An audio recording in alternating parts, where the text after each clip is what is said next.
Hey, pussy, are you still there? I actually admire that you can actually be this fake, and like when the TV comes on, how you can just change. You're the scum of the earth. You don't doubt me, so I couldn't do it. The odds that I couldn't do it. Look at me now. Leveling. Pound for pound. Headshot dead. That's it. There's guys out there that are doing this day in and day out. They live and breathe this stuff that they don't get the recognition or credit that they deserve. What is the secret to fighting? Not being a fucking pussy. Honestly, you can teach anybody how to fight. But like if you're a fucking pussy, that's a really hard thing to teach someone not to be. After that, so once that wrapped up, we kicked off last night's UFC Mexico card. I mean, was it spectacular? No. Was it good? It was all right. Dude, I'd give it like a 7.8 out of 10, maybe 7.5 out of 10. Man, the main card was badass. Almost every single fight was good, man. I loved it. It didn't even seem like a fight night, man. I mean, the Prado fight that I lost my wager on, that was insane. That was a bloodbath.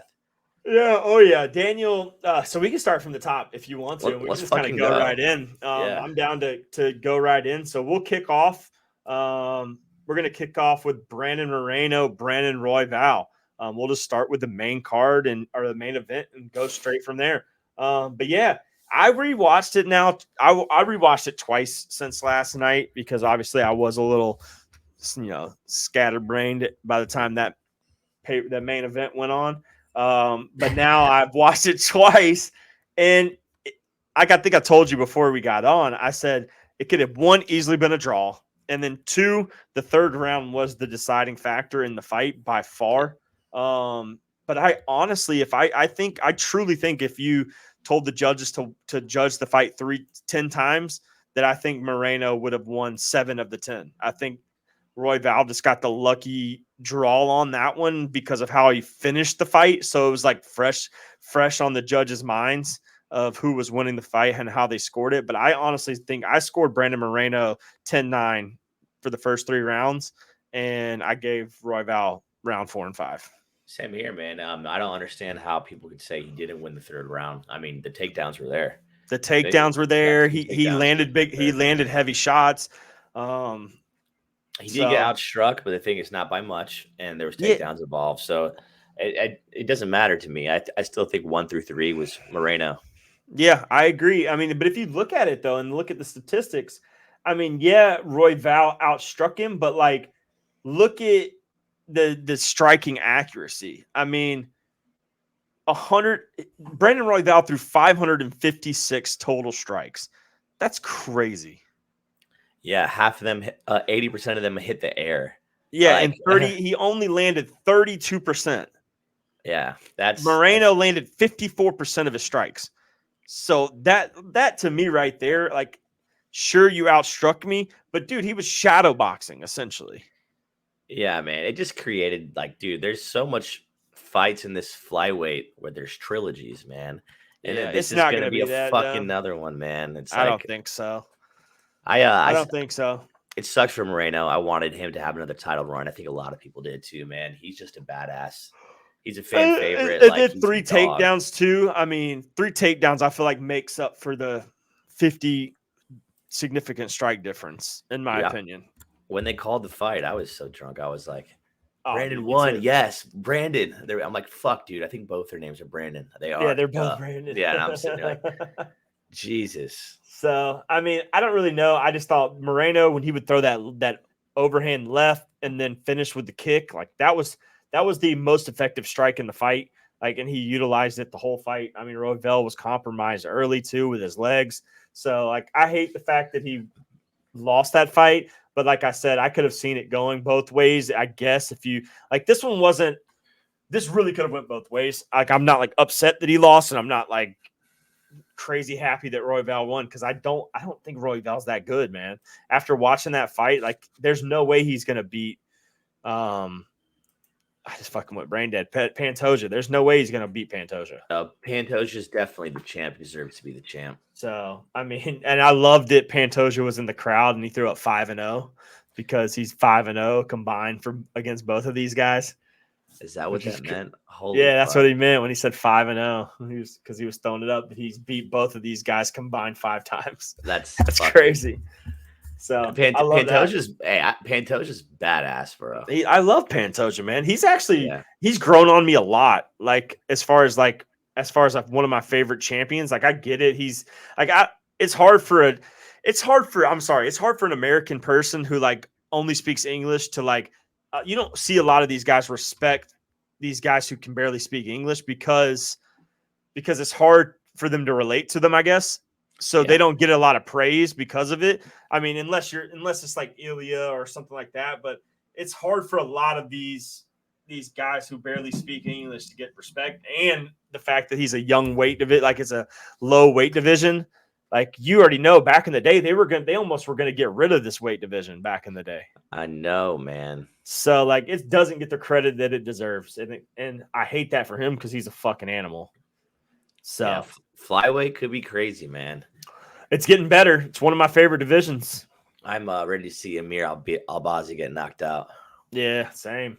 And there's a lot of prospects coming up too. We were just talking about is fighting next week. So, and then the co-main, man, this one right here, this one shook up a lot of shit, man. Yair Rodriguez versus Brian Ortega. Brian Ortega coming with the 3rd round finish, and I guess if you want to say it, he's back. Holy fuck. I don't think anybody saw that coming. No, I mean, Yair did not look good after that first round. First round, he looked awesome. He looked like he was going to finish him. And then out of nowhere, Ortega just stepped it up, dude, and just started looking good. And then by the end of that fight, man, you almost thought like Yair didn't know where he was at. He almost had a Mike Malott moment, like where he was winning the whole fight, and I guess he just lost composure. He didn't know what to do. I don't know. Like I really don't know what happened and how he lost so much composure so fast. I asked myself this today, and I still don't know the answer to it. Do you think it was his lack of BJJ or Ortega's amazing BJJ that made it look like that? I think it's Ortega's skill level. Really? Yeah. Made it look because dude, he looked good on the fucking ground, bro. Because Yair's shown before that he can grapple and submit people. So I mean, I don't think it's his lack of BJJ. I definitely think Ortega's just was that much better. I did not expect it to go the way it did, though. I mean, it was almost like he planned that. It was like picture perfect finish. And then now he's coming off of like almost a 2-year delay, comes in, wins this dominant fight, and now all of a sudden he's the number 1 contender, ready to fight for the title. It's wild, man. And a lot of people, I mean, that was a rematch. His last fight was against Yair. Yeah, I know. And he got knocked out. So it's like, do they do a fucking 3-peat? Jesus Christ. I mean, dude, but Ortega's good. He went 5 rounds with Volk. Yeah. He'll go toe to toe with anyone. I think people forgot how good he actually was. And I also want to point this out because this was a fun fact that I didn't take into consideration last night I didn't think about how cool it was. Both of these guys, Ortega and Brandon Royval, they lost against Moreno and Rodriguez, and in their last times they fought, they both got hurt is the reason why they lost. So like, and then they come back and win their rematch. And the only way they lost the first time was because they got injured. Like imagine would the outcomes would have been different had there was no injury in the first fights, or like, did that injury kind of motivate them to win last night? Because that's a pretty cool thing to think about. You never know what really would have happened in those fights had they not have gotten hurt. And it's crazy, man. A lot of these injuries are happening and people don't even know about it, man. They're like, hell, was it Brian Ortega jumped up in the air last night and came down and rolled his ankle right off the rip? Right off the rip, dude. What was going on? That was nuts. They were giving some speculation, like controversy from holding on to that choke a little too long. Yeah, I saw that. I don't know. Yeah, he got up and immediately apologized. Like he could have he just may not have heard it. Yeah. Like heard the stop or something. Like, I don't know. The crowd was probably going nuts. They were, dude. So I mean, that was a really tight arm. That was sick, bro. Oh, it was super tight. It was a clinic. So now we can just have that conversation. Like, what's next I think I made a tweet earlier today about kind of what I want to see, and what I think is best for the division right now. So right now we have. Before I say my tweet, I want to put this out there. I think a lot of people are not thinking about Aljamain Sterling. He has now moved up to this division, and he's about to fight Calvin Kattar on UFC 300. So I don't think a lot of people's taking that into consideration with this current division, because Aljo could easily win against Kattar and be right there in the conversation of a title shot simply because of his reign that he had at his previous weight class in the bantamweight division. I mean, it's very controversial to think, like, could he go right from a win to title shot? I think he could. Depends on how Dana White favors him, but I mean, he was a dominant champ, so we've seen it before when people move up a weight class or something like that. The pathway is kind of different than people who are in the weight division because they were already champs before. But I want to see either Ilya versus Volk 2 or Max before I see anybody else fight Ilya next. And then obviously Max is pending this BMF fight, which I love. I love that they're both warriors and they're both dogs. But for Max's sake, if he wants to fight for the title, I don't think it's a good fight for him to take, because you're going up against Justin Gaethje, dude. This one punch from Justin Gaethje could end your career, could put you out for a year. Like, you never know. Yeah, what you're putting yourself into. Pretty scary for Max in that situation, man. So I mean, but if Max goes out there though and fucking dominates Justin Gaethje, then you're talking. Then there's a whole lot of talk around some other things. But so that's what I want to see, either that, and then I think we do Brian Ortega versus Movsar Evloev for the number one contender. I think that's our number one contender fight next. And then I say we do Giga versus Yair. That should be that in the next fight for those guys. Okay. And then we do Arnold Allen versus Josh Emmett. I think that rounds out your top 10. And I think that's how the next top 10 fight should go. Dana White, if you're listening, I just made your next year worth of featherweight fights. There you go, bud. You're welcome. Yeah. I mean, I would like Josh Emmett versus Aljo. That'd be good. Ooh. That'd be a good fight. That would be good. Yeah, that'd be sick. Dude, he may put fucking Aljo's lights out with one punch. He went down from a punch from Sean O'Malley. Can you imagine getting hit from fucking a clean shot from Josh Emmett? He's putting anybody in this division down with one clean shot. I mean, he's just that guy. Same with Ilya. I mean, Ilya strikes just as hard. Like, he's a strong puncher, as we've seen recently. He's not no fucking pillow puncher. So one shot from either him or Emmett, you're going down, bro. The rest of them, I'm pretty convinced you can't. Like, there's some of them that could knock you out, I guess, but they're not going to just knock you out from a clean punch. But Josh Emmett will, and so will Ilya. Both of those guys have that one punch knockout power. But like, Max is kind of just an all around boxer, striker. He's going to piece you up. Yair, we saw last night, couldn't knock out Brian Ortega because he's a bitch. And then Movsar doesn't have that kind of power. Arnold Allen could, but he's kind of like up in there in that striking range. Like, he just strikes a lot, but doesn't really get the finish. And then Giga and Calvin Kattar. And outside of that, I don't really think any of the names are too crazy. But yeah, so Yair, man, like, I don't know what's next for him. I mean, if you do you like that Giga fight? Like, that'd be a good fight, man. It's a bounce back, and Giga's on his way up. Giga's on the way up. Yair just lost, 2 in a row. It'd be a good fight too. Like, that would be an entertaining fucking fight. I agree. So yeah. Overall, though, shout out to Brian Ortega getting the fucking W in front of his ex-wife. And then so what's up with that? I'm so confused. I guess I don't know the story. I think he cheated on her. Like, they got married and then he cheated on her. Brian Ortega? And then they divorced or separated, and then now she's like a smoke show, and everybody's like, he fumbled the bag. So he like dropped the ball by doing something stupid. I mean, I guess he has another family now, so it's like, fuck it, who cares? But why was she there? Just out of spite. I mean, it's her ex-wife that you cheated on. You're coming there, just kind of like getting his head. I don't know. That's fucking. Hey, Ortega's bitches be bitching, bro. Bitches be bitching. Ortega's a savage, man. Yeah, he is. I mean, and then he got the dominant victory. I would have got on the fucking Octagon and like pointed at her and flicked her off or something. Suck it. Did the DX or something. That would have been funny. My Yeah. wife would have laughed at that. Fuck it. Oh yeah. High five, dap it up. And then the fight that we were all kind of mixed on. You had Prado. Me and Murky had Zelluber. There were a second in the very beginning where I think we all said to each other like Prado could knock him out. He could, man. If he was getting tight, he was getting inside of him. Yeah. But then, I mean, dude, then he got fucked up. Dude, and Zellhuber coming at that end of the end of the first and then started the second and third. Like he just started piecing them up. Like it was nobody's business, bro. Dude, he's dirty, man. And that reach. That got fight of the night too.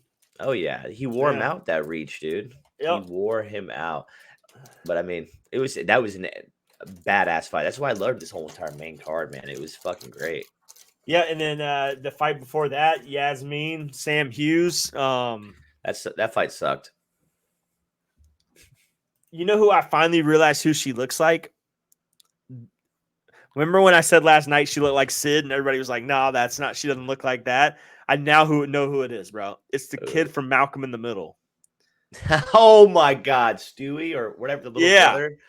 Oh my God, I see that all day. Doesn't she, bro?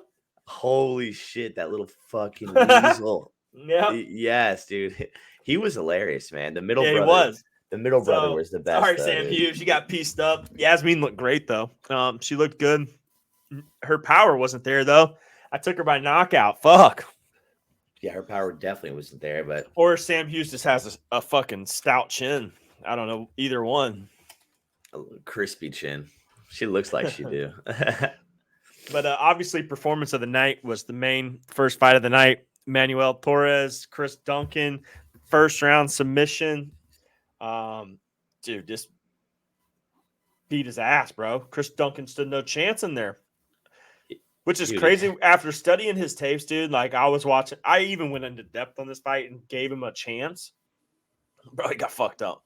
I had Chris Duncan winning, but I mean, he got manhandled, bro. He just got pretty much raped. Yep. So Manuel Torres is actually good as fuck. Yeah, he's awesome, man. He's a goofy looking dude too, man. He's on a fucking killing spree right now. 3 wins in a row in the UFC. I mean, come on. A lot, and he has a lot of first round finishes, dude. A lot. Yeah. 14 first round finishes. Yep. That's entertaining as fuck. 7 by knockout, 6 subs. Yep. So we'll see how he fares in that lightweight division coming up like that. The prelims, though, man, there was a lot of controversy in the prelims, in my opinion, dude.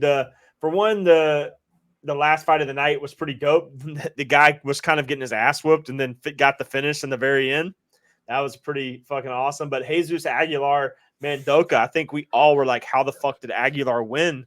It made no sense. It didn't make any sense at all for them to give it. And I think that one just had something to do that the crowd just persuade that victory. Yeah. I don't know. But I thought that was crazy how he pulled that out, and it fucked up my parlay too. So, dude, there was so many split decisions on this card. I think there was like 4 or 5. I know. Well, that's good. That's good. That means a lot of fights were good. Competitive, yes. And then how about Edgar Chairez, man? Dude, that was one I liked. That first round sub was dude, he fucking walked out with fucking 2 bullet straps on his fucking chest and fucking took it off, like probably in the cartel. But he's a fucking beast, dude. I tweeted last night. I said he's just fucking good. That's it. Simple as that. Yeah, no, he's good, man. He went to work quick, bro.